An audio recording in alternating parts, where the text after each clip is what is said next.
सहनाववतु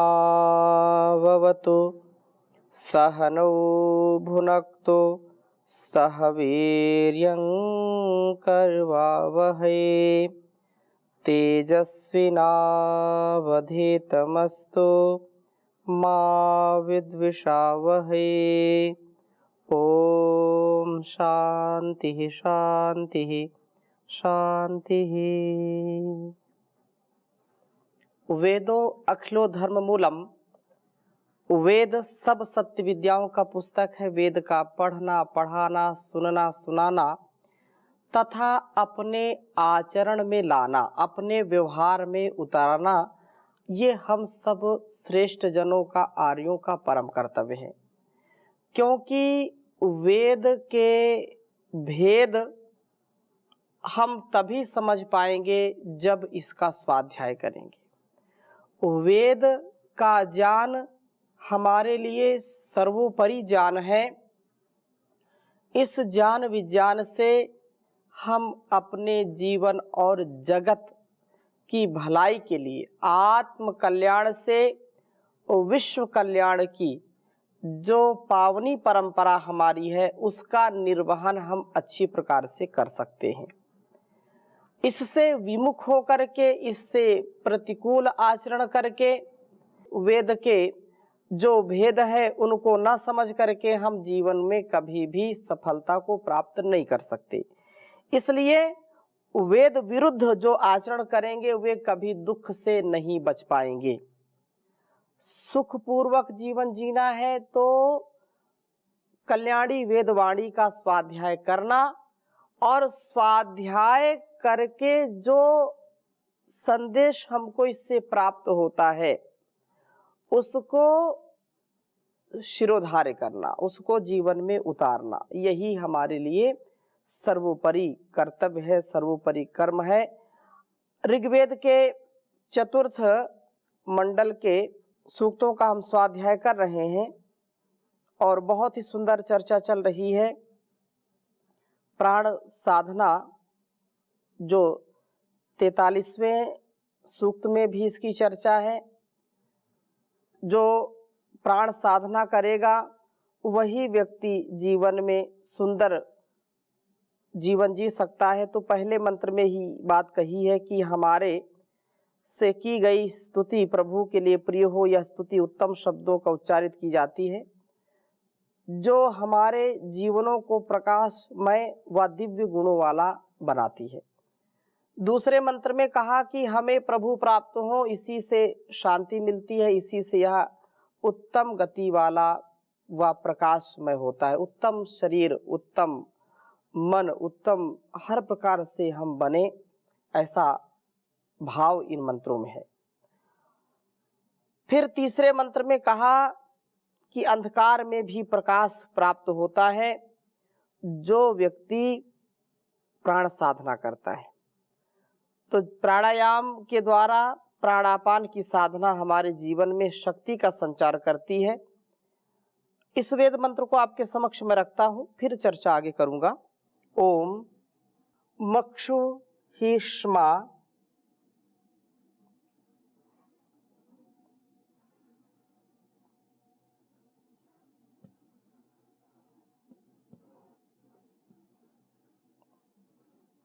मक्षु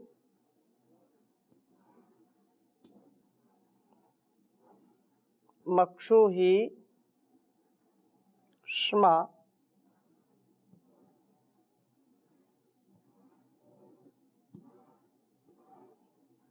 गच्छथ ईवतो।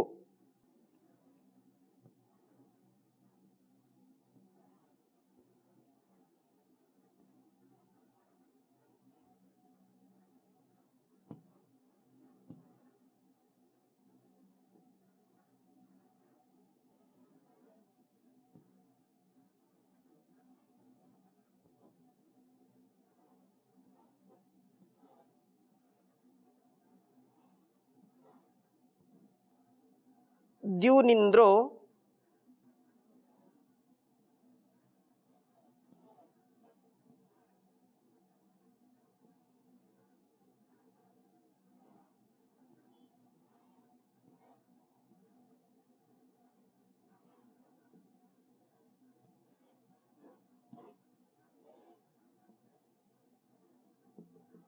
द्युनिन्द्रो न शक्तिम।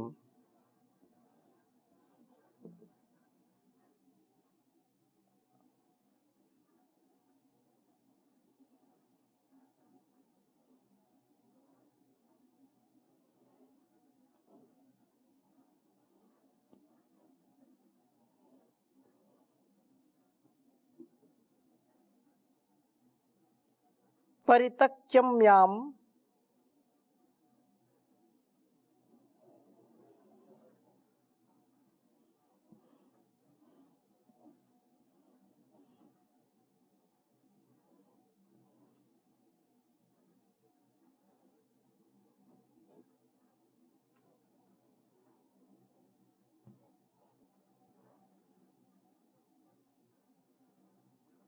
परितक्यम्यायाम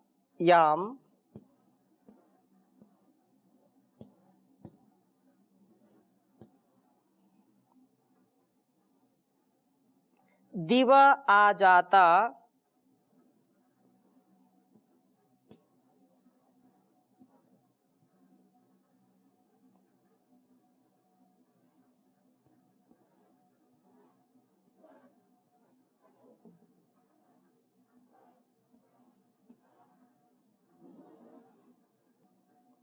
दिव्या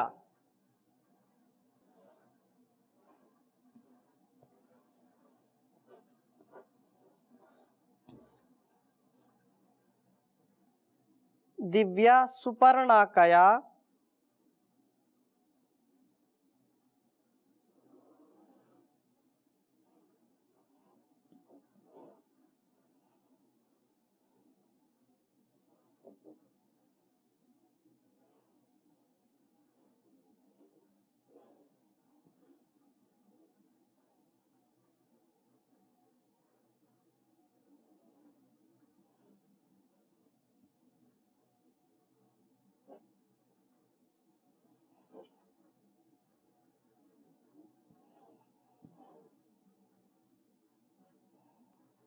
शचीनां भवतः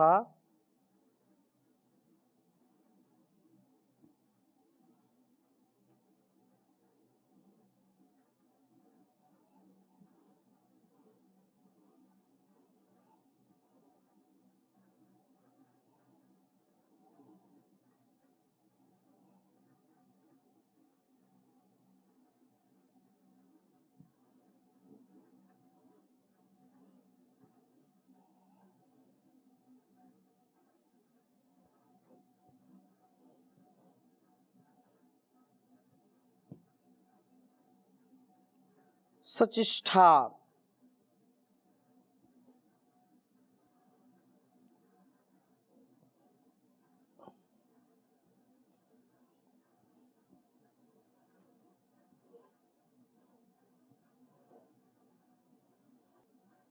ऋग्वेद के चतुर्थ मंडल के 43वें सूक्त का यह तीसरा मंत्र है। ओम मक्षुहिष्मा गच्छता ईवतो द्युनिन्द्रो न शक्तिम परितक्यम्याम दिवा आजाता दिवा दिव्या सुपर्णाकया शचीनां भवता सचिष्ठा। ओम मक्षुहिष्मा गच्छतः ईवतो द्युनिन्द्रो न शक्तिम परितक्यम्याम दिवा आजाता दिव्या सुपर्णा कया शचीनां भवथा सचिष्ठा। बहुत सुंदर वेद मंत्र है। मक्षुहिष्मा गच्छथा ईवतो द्युनिन्द्रो न शक्तिम परितक्यम्याम दिवा आजाता दिव्या सुपर्णा कया शचीनां भवतः सचिष्ठा। प्रार्थना की गई है कि हे प्राण अपानो, आप ही स्म निश्चय से ईवतः द्युन आगामी दिनों में मक्षु शीघ्र ही गच्छता हमें प्राप्त होते हो। न जैसे इंद्र एक जितेंद्रिय पुरुष परितक्यम्याम, रात्रि में अंधकार में भी शक्तिम, शक्ति को प्राप्त करता है। जीवन यात्रा में घने अंधकार के दिन भी आते हैं और उन अंधकार में, अभाव में, अन्याय में, अज्ञान में जो लोग रहते हैं वे तो विचलित हो जाते हैं, परंतु जो ज्ञान की घुट्टी पीते हैं, जो प्राण अपान की साधना करते हैं, वे लोग कितने भी गहरे दुख में, विकट संकट में घिर जाएं, कितनी भी विषम परिस्थिति आ जाए, जो योगाभ्यास करने वाला व्यक्ति होता है वह कभी विचलित नहीं होता है। जो व्यक्ति सांसारिक ऊहापोह में, सांसारिक उत्तरदायित्वों का निर्वहन करते हुए अलग अलग प्रकार से अपने आप को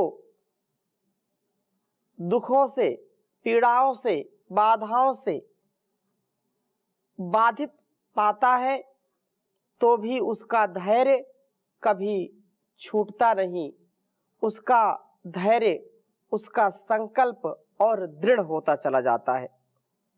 जो वास्तव में प्राण साधक होता है, योग साधना करने वाला व्यक्ति होता है, तो जैसे सोने को जितना तपाएंगे उतना वो कुंदन बनता है, वैसे ही जो योगी व्यक्ति होते हैं, जो प्राण अपान की साधना करते हैं, वे विकट संकट में और खिलते हैं, विकट संकट में और निखर जाते हैं।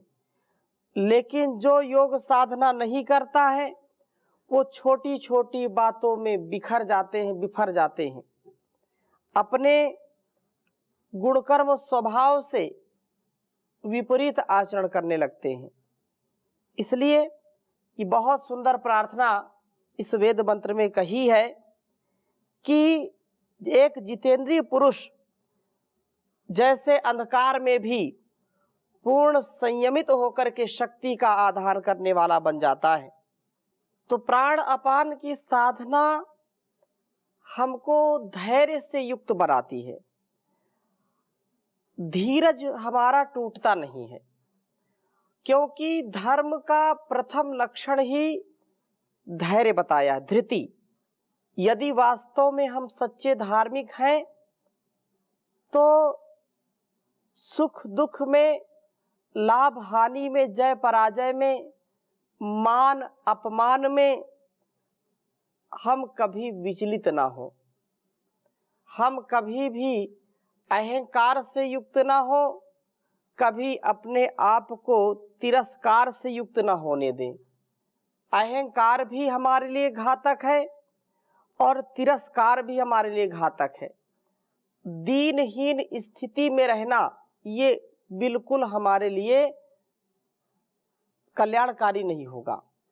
इसलिए ना संसार में भोगना है भोगों को और ना भागना है, संतुलित जीवन जीना है। चाहे कितना भी घोर संकट आ जाए, हमको प्राण की साधना करते हुए, योग साधना करते हुए, आत्म साधना करते हुए, राष्ट्र साधना करते हुए ही जीवन को जीने का प्रयत्न करना चाहिए। तो प्राण अपान की आराधना ही हमें जीवन यात्रा में अंधकारमय दिनों में व्याकुलता से बचाएगी।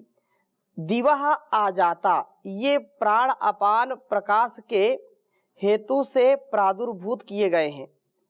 इनकी साधना से अशुद्धि का क्षय होकर ज्ञान चमक उठता है।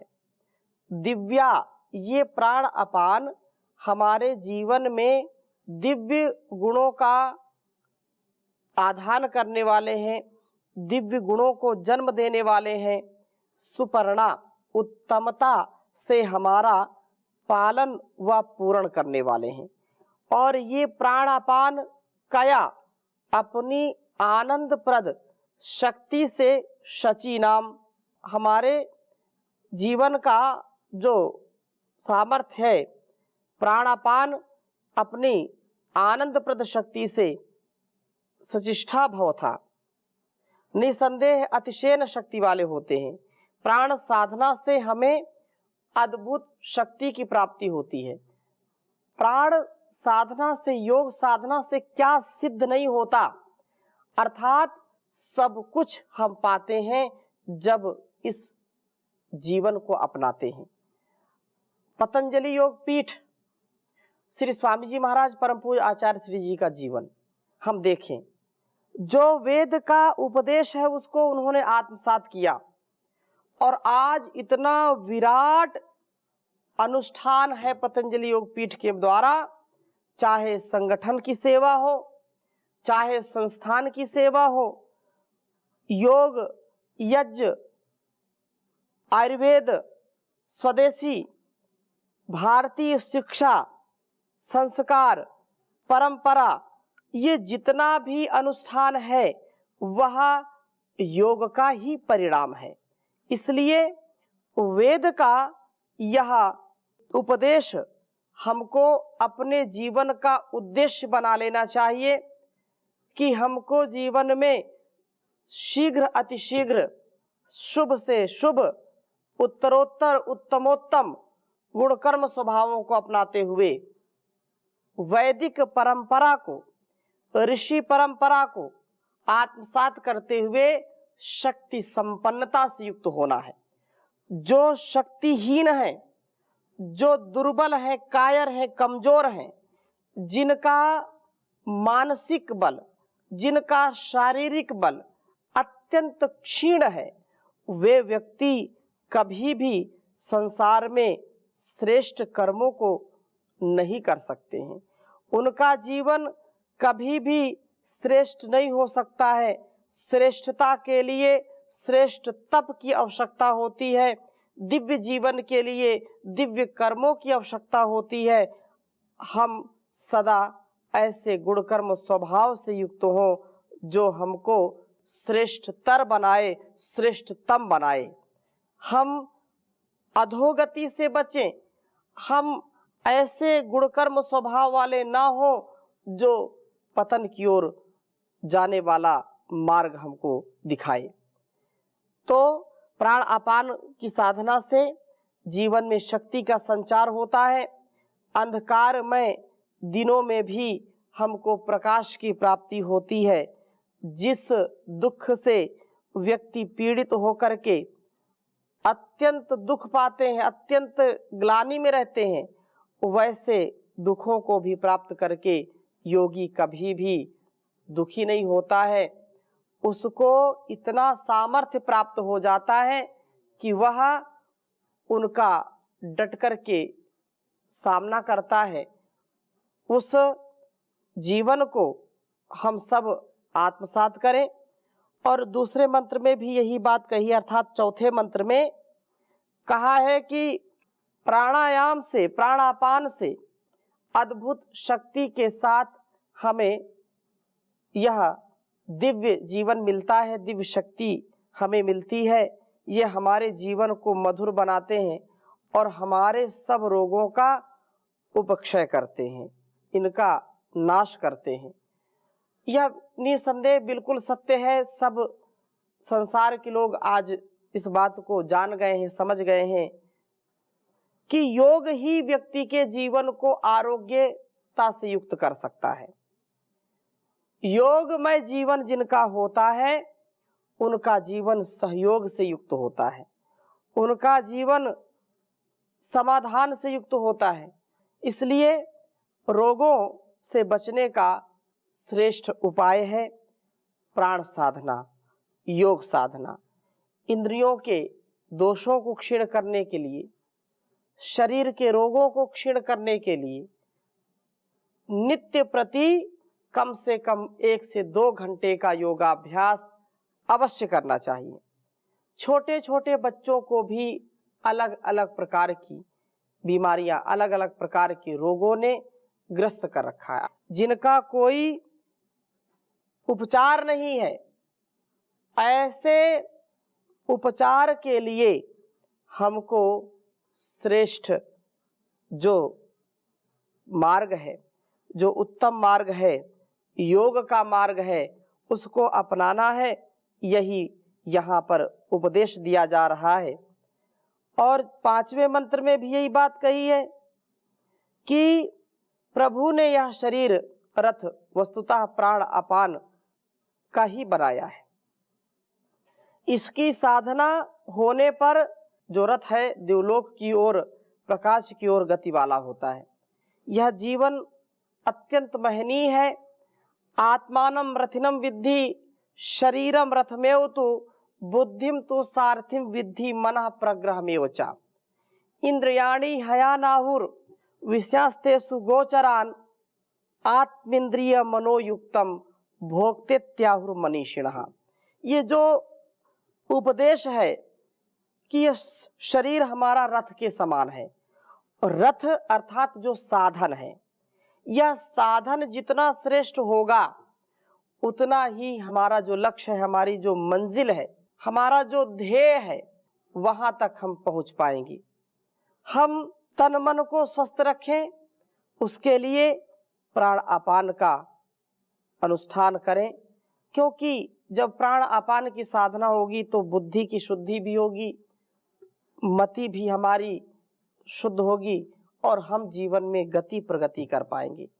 इससे विपरीत आचरण करने पर, अर्थात योग का अनुष्ठान न करने पर, न हमारा मन का रोग, न तन का रोग, और न वतन का रोग दूर नहीं हो सकता है। इसलिए हम प्रभु का सुमिरन करें, उसका गुणगान करें, जो हमको समस्याओं से समाधान की ओर ले जाता है। वह सर्वशक्तिमान है, वह हर जगह हर क्षण सदा विराजमान है। उस अनंत देव, वो महान देव का हम गुणगान करें। हे अनंत देव तू महान से महान है, विश्व की हर एक वस्तु में विराजमान है।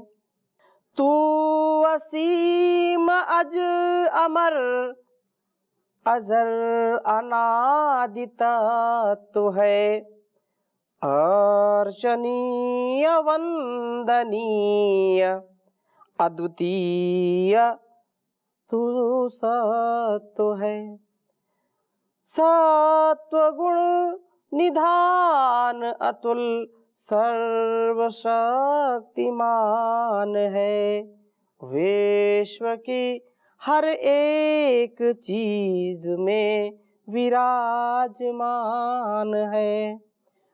तेजोमय आदित्य वर्ण अंधकार से परे, दिव्य पुरुष दीन की समस्त दीनता हरे, प्राणवान प्राणियों के प्राण का भी प्राण है।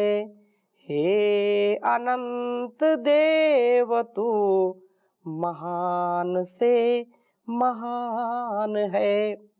निर्विकल्प निर्विकार नित्य निराकार तू, सृष्टिकर्ता धरता हरता और सर्वाधार तू, सत्य शुद्ध बुद्ध मुक्त ब्रह्म तत्व ज्ञान है, विश्व की हर एक वस्तु में विराजमान है।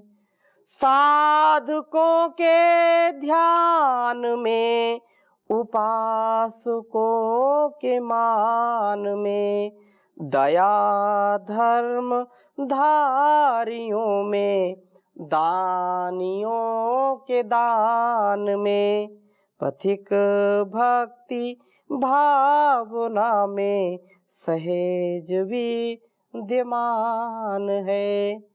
हे अनंत देव तू महान से महान है।